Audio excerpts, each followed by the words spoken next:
General फैज़ के transfer के मामले पर जो आर्मी चीफ थे जनरल बाजवा, वो इस कदर ज़िच हो चुके थे, इस कदर परेशान हो चुके थे कि उन्होंने फ़ैसला कर लिया कि जनाब अब वो अपने ओहदे से इस्तीफ़ा दे देंगे। तब पाकिस्तान के जो आर्मी चीफ का इस्तीफ़ा देना पाकिस्तान और पाकिस्तान से बाहर इंटरनेशनल लेवल पर एक बहुत बड़ी ब्रेकिंग न्यूज़ बन सकता था। तो तब की वज़ीर-ए-आज़म इमरान खान ने एक फ़ैसला लिया और army chief general Qamar Javed Bajwa को रोका कि आप ये फ़ैसला मत लें। और फिर इमरान खान ने जनरल फैज़ हमीद के जो तब के DJSI थे उनके ट्रांसफ़र लेटर पर साइन कर दिए। और उसके बाद फिर जो कहा गया है वो ये है कि इमरान खान ने चंद मुतालबात किए आर्मी चीफ से कि जनाब मैंने साइन किए हैं तो हमें हमारे चंद मुतालबात हैं उनको माना जाए, लेकिन आर्मी चीफ ने उन मुतालबात को मानने से इनकार कर दिया। तो कहानी यहाँ से बिगड़ी। हामिद मीर ने अपने कॉलम में इसके अलावा भी बड़ी अहम तरीन बातें की हैं कि जनाब वो 2018 में इमरान खान को लाने से पहले भी एक दफ़ा आर्मी चीफ के साथ बैठे हुए थे और उस वक़्त आर्मी चीफ के पास एक और बंदा भी आया और उसने आर्मी चीफ से चंद बातें की जो कि बहुत तहलका-खेज़ थी। उस पर मज़ीद बात करेंगे आगे चलकर, लेकिन हम मज़ीद इस वीडियो में बताएंगे कि कैसे अब फैसल वावड़ा ने एक नया बयान जारी किया और उस बयान के अंदर उन्होंने अरशद शरीफ शहीद का जो सारा मामला है, जो सारा नज़ला है, वो PTI पर गिरा दिया। इससे पहले फैसल वावड़ा ने जो भी प्रेस कॉन्फ्रेंस की थी, उम्मीद की जा रही थी कि जनाब वो कुछ ऐसा काम कर सकते हैं और उन्होंने कर दिया। दूसरी जानिब एक और बड़ी खबर यह है कि इमरान खान ने कहा कि मार्शल लॉ लगाना है तो लगा दें। इसके पीछे क्या स्टोरी है वो भी आपको बताऊंगा। आदम सवैती का नाम क्यों लिया उन्होंने और शहबाज गिल का नाम क्यों लिया, और ये जो लॉन्ग मार्च है ये 10 नवंबर को क्यों ख़त्म होना है, 3 दिन की बजाय अब मज़ीद 9 दिन के लिए क्यों बढ़ा दिया गया है। एक लंबी प्लानिंग, एक लंबी स्टोरी है, वो आपके साथ शेयर करूँगा। अस्सलाम वालेकुम नाज़रीन मोहतरम, मैं उमर फ़ारूक हूँ और आप मेरा फेसबुक और यूट्यूब चैनल उमर स्पीक्स देख रहे हैं। नाज़रीन मोहतरम, कल हामिद मीर पाकिस्तान के नामवर सहाफ़ी ने एक कॉलम लिखा जिसका टाइटल था आओ मिलकर रोएं।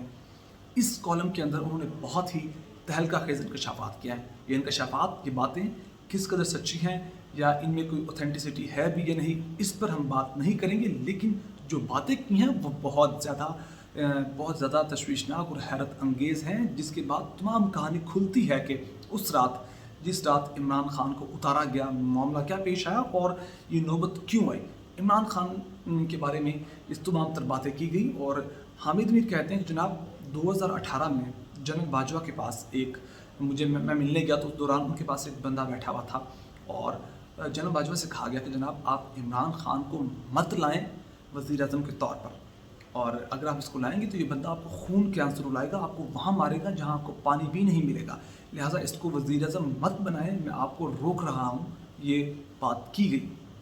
आर्मी चीफ को और ये बंदा आपके गले पड़ जाएगा, इस बंदे को लाने का रिस्क मत लें। और आज इमरान खान किसी हद तक इस्टेब्लिशमेंट के गले पड़ चुके हैं। वो खुल्लम खुल्ला अपने लॉन्ग मार्च के दौरान उन ललकार कर बातें कर रहे हैं, मुखातिब करके इस्टेब्लिशमेंट को कह रहे हैं कि तुमने जो करना कर लो, मार्शल लॉ लगाना लगा लो, मेरा कुछ नहीं बिगड़ सकेगा। और वो जिस तरह की तमाम बयानात हैं वो आपके सामने, लेकिन इसके बाद कॉलम के अंदर जो मज़ीद बातें की गई हैं वो बहुत ज़्यादा तहलका-खेज़ हैं। हामिद मीर कहते हैं कि ISI के सरबराह के ट्रांसफ़र के मसले पर इमरान खान ने जनरल बाजवा को इतना ज़िच कर दिया कि एक दिन जनरल साहब ने अपना ओहदा खुद ही छोड़ने का फ़ैसला कर लिया और वज़ीर-ए-आज़म को इत्तला भी दे दी। वज़ीर-ए-आज़म को पता चला तो उन्होंने ISI के सरबराह के ट्रांसफ़र का नोटिफिकेशन जारी करवा दिया, लेकिन इसके बाद उन्होंने आर्मी चीफ और ISI के नए सरबराह से तकाज़ा किया कि पोजीशन की अहम शख्सियात को जेलों में डाला जाए। इस गैर आइनी मुतालबे से इनकार पर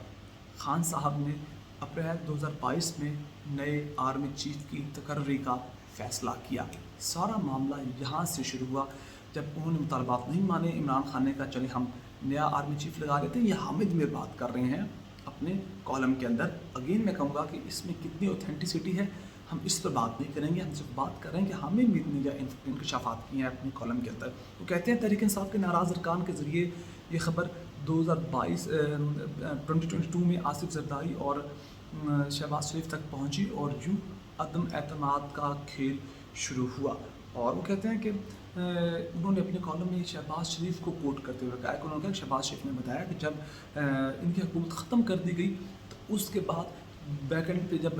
مذاکرات شروع ہوئے، ان کی مذاکرات کی وجہ یہ تھی کہ حالات بہت زیادہ خطرناک ہو چکے تھے حکومت کے لیے، عوام سڑکوں پر آ چکی تھی، اور شہباز شریف کو کوٹ کرتے ہوئے حامد میر نے کہا کہ بیک اینڈ پر عمران خان اور موجودہ جو حکومت ہے شہباز شریف کے، ان کے درمیان مذاکرات ہو چکے تھے، شہباز شریف راضی ہو چکے تھے کہ جناب وہ اسمبلی تحلیل کر دیں گے، لیکن جس دن اسمبلی تحلیل ہونے اور الیکشن کے دن کا اعلان ہونا تھا، الیکشن کی تاریخ کا اعلان ہونا تھا، عمران خان نے ایک بہت بڑا سٹنٹ کھیلا اپنی فیم کو بڑھانے کے لیے، پولیٹیکل کریئر کو بوسٹ اپ کرنے کے لیے انہوں نے ایک سٹنٹ کھیلا اور اسی دن لانگ مارچ کا اعلان کر دیا۔ یعنی کہ عمران خان بات کرنے کا مقصد یہ بتایا گیا کہ جناب عمران خان نے یہ سٹنٹ اس لیے کھیلا کیونکہ وہ چاہتے تھے کہ اب جب لانگ مارچ ہو رہا ہے تو دوسری جانب اگر شہباز شریف اعلان کرتے ہیں اسمبلی تحلیل کرنے کا اور الیکشن کی تاریخ دیتے ہیں تو عوام کو یہ دکھایا جائے کہ جناب عمران خان یہ دکھانا چاہتے تھے کہ کتنا پریشر ہے اور میری وجہ سے اس آپ کی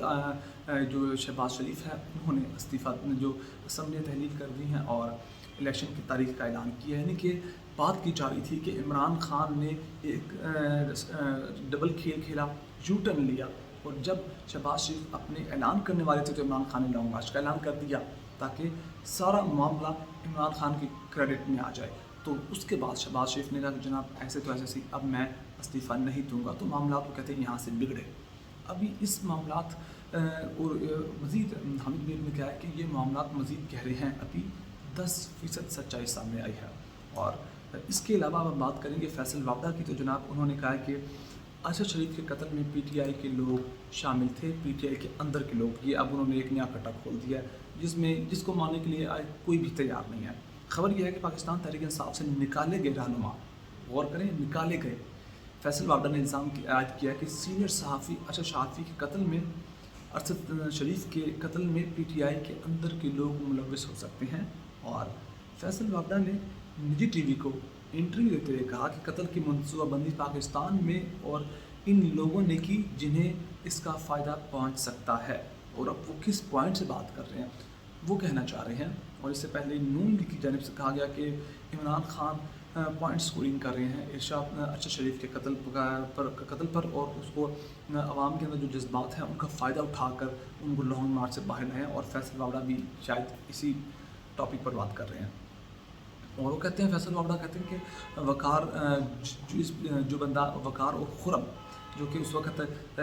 رابطے میں تھے، جن کے پاس ارشد شریف رہ رہے تھے، وہ کہتے ہیں کہ وقار میرے ساتھ کالج میں پڑھا ہے، کراچی میں ان کا پراپرٹی کا کاروبار ہے۔ اس کے علاوہ فیصل وابڈہ کہہ چکے کہ جناب ارشد شریف میرے بہت قریبی دوست تھے، میرے ساتھ رابطے میں تھے، تو جناب اگر آپ کے ساتھ رابطے میں تھے جب انہیں شہید کیا گیا، آپ تو ان کے گھر نہیں گئے،